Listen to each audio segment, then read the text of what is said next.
71-এ যারা শহীদ হয়েছেন, 16 December, 26শে March, এই জাতি মোটামুটি তাদেরকে স্মরণ করে কতটা মর্যাদা দিতে পারে সেটা অবশ্যই আলোচনার বিষয়। অনুরূপভাবে 52-র ভাষা আন্দোলনে যারা জীবন দিয়েছেন, অন্তত 21 ফেব্রুয়ারি বা 8ই ফাল্গুন, যেটাই আপনারা মানেন, সেই দিনটায় তাদেরকে একটু কাছে টানেন, বুকে টানেন, সম্মান দেন, তাহলে তারা অন্তত কিছুটা হলে প্রশান্তি পাবে। আর বর্তমান প্রজন্ম এখান থেকে শিক্ষা নেবে।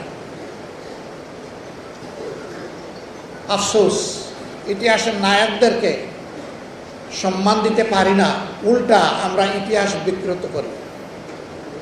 কিন্তু সেই ইতিহাসই আবার বড় নির্মম। এই ইতিহাস কাউকে ছাড় দেয় না।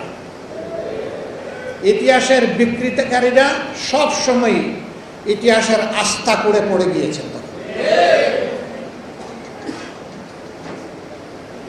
একটি সরকার 15.5 বছর এই জাতিকে বড় জ্বালাতন করেছে।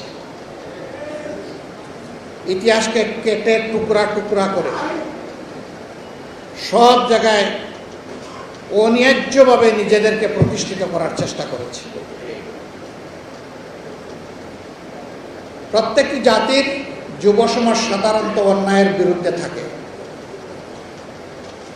বৈষম্যের বিরুদ্ধে থাকে।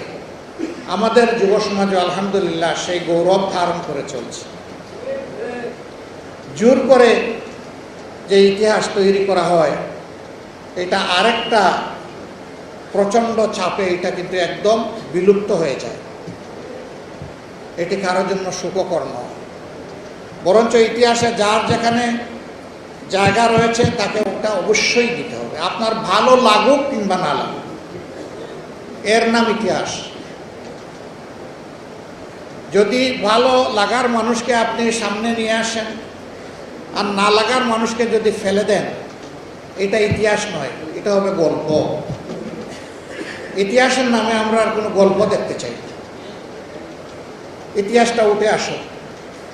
একজন ভাই বলেছেন 24-এর ইতিহাসের নায়ক যারা শাহাদত বরণ করেছে, জামাতে ইসলামী সৌদ্যোগে তাদেরকে তুলে আনার চেষ্টা করেছে।